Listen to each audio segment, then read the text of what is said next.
Do you really think that we're the only country that does that? You've ever seen the revolutionaries in Colombia that hate America, want to destroy us, have been waiting for a big communist revolution? Do you really think with our open border, nobody has been sent up here just waiting from all over the world? You think Hugo Chavez hasn't thought, hey, go send a few people up there to help? Do you remember the websites I showed you yesterday? Workers' World Party and the Socialist Party and the Revolutionary Communist Party and all of these parties. I mean, really? You don't think any of these people have anybody, even if they don't even know it? You don't think there's somebody from another country just to raise the chance of success? Bring some money in, bring some help? But the secret is the target country must be on the verge of collapse. Does America meet that requirement? Does it?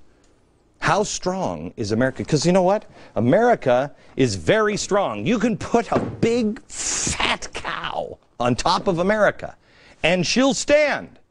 But how much weight can you put on this table? How much weight can you do? How many people can you get on here? How many problems? See, America is not this big heavy desk. America, and we found this out on 9/11, is actually quite fragile. It's the Constitution that is our tabletop. It's a three-legged table. Look what we've stacked on this thing. How much more weight can we put on this table before it collapses? We have the economy. It's a giant anvil on this table, and it's getting bigger every day. Right now, our unemployment is at 9.7%. National debt is at $13 trillion. Our unfunded liabilities are now at $108 trillion. 65 banks have closed this year alone. FDIC closed 6. What was it? 6 this last weekend? 140 banks last year. You add to that an out-of-control government. Our deficit is $1.5 trillion just this year. That's our checking account. We're overdraft by $1.5 trillion this year. 40% of the federal government is now hiring, expanding, getting fatter and fatter and fatter, bringing in more and more people, while the engine of America, the private sector, only 28% of the private sector is hiring. Who's paying for all of the jobs that they're hiring in the government? The private sector. And here's one of the most scary stats I've heard for a while on an out-of-control government. Home loans. What percentage of the federal government owns, or what percentage of home loans does the federal government now own? 96.5. 96.5 of all home loans. What happens if we have another bubble burst? Who pays for that? How heavy does this become? Then you've got Crime Inc., which is what our country is becoming. If you're connected, if you're in a union, you're connected to ACORN or the working family parties. We have radicals in power, SEIU, AFL-CIO, transforming the structure of our country. We are living in the Boss Tweed era. Look that up if you don't know what it is. Basically, it's an era when Al Capone controls all the politics. Then you have civil unrest. Oh, the media has made a big deal out of the civil unrest. Oh, the Tea Parties.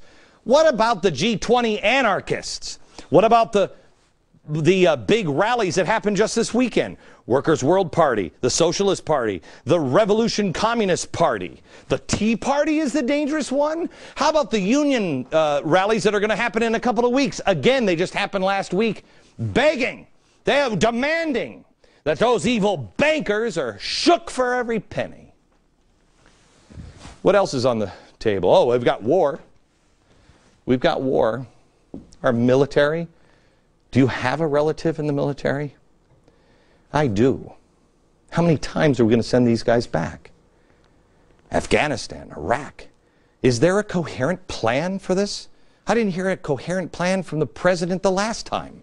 Where is it now? And now we've got a president who brushes off Fort Hood. Now he's calling our cops stupid or racist, depending on the day. Which is it? And you have energy. You have this giant oil spill. You know what this oil spill is going to cost? It's going to cost you. You know what gasoline is going to cost you this summer? They're saying now $5 a gallon. Now, I wondered, what will it cost if Obama shuts down offshore drilling? Called Eric Bolling from Fox. He estimates now that if they shut down offshore drilling, and I'm sure that would never happen, nobody's thinking about doing that, $10 a gallon. But again, that'll never happen. Nobody's thinking about, well, okay, Arnold Schwarzenegger is already on that bandwagon. Before you make a decision like that, you are convinced, that this will be safe. But then again, you see that. You turn on television and you see this enormous disaster, and you say to yourself, why would we want to take that risk? Yeah, why would we? And so the risk is just much greater than the money is worth. So we will figure out how to deal with that extra $100 million problem. Let me tell you something. That one, you're gonna have people. That's Arnold Schwarzenegger jumping up and down on this table. The stresses on this country. It's much bigger than the dot-com bubble. Now let me ask you something. Just think out of the box for a second. If you're one of these people from all around the country, it doesn't matter what your ideology is, that you want America knocked down a peg, fundamentally transformed, destroyed, put in her place, taught a lesson, whatever it is. Don't you think now is probably a pretty good idea to send in the operatives? I mean, if you're somebody in this country, you don't need a communique from Pakistan to understand now might be a good time.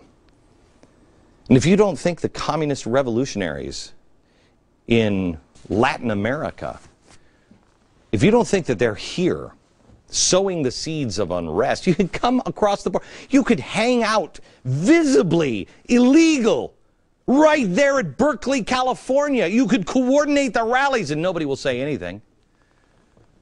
I mean, we've seen the hundreds of thousands of illegals marching on the streets. It's not that hard to get in. You really think that no one is here? Please. So now why do I tell you this? Because this is the challenge that everyone after 9/11 begged for. Begged for. People said all the time, what did the president know and when did he know it? Let me ask you this question. What do you know now? And when did you figure it out? People said at the time, you couldn't make people stand in line at the airport for security without this event. Really? I would argue you could get people to stand in line. All you have to do is explain it to them. Make the case to the American people. Lay it out in hard facts. Be straight with them. We were asleep before 9/11. We had no clue as to what was coming. So of course we wouldn't have accepted extra security for no reason.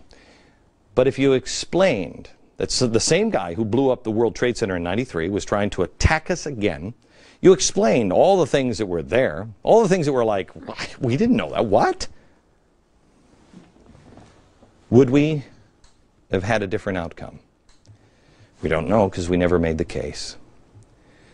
America, I'm making the case now. There are enemies within and without. And I will show you another one next.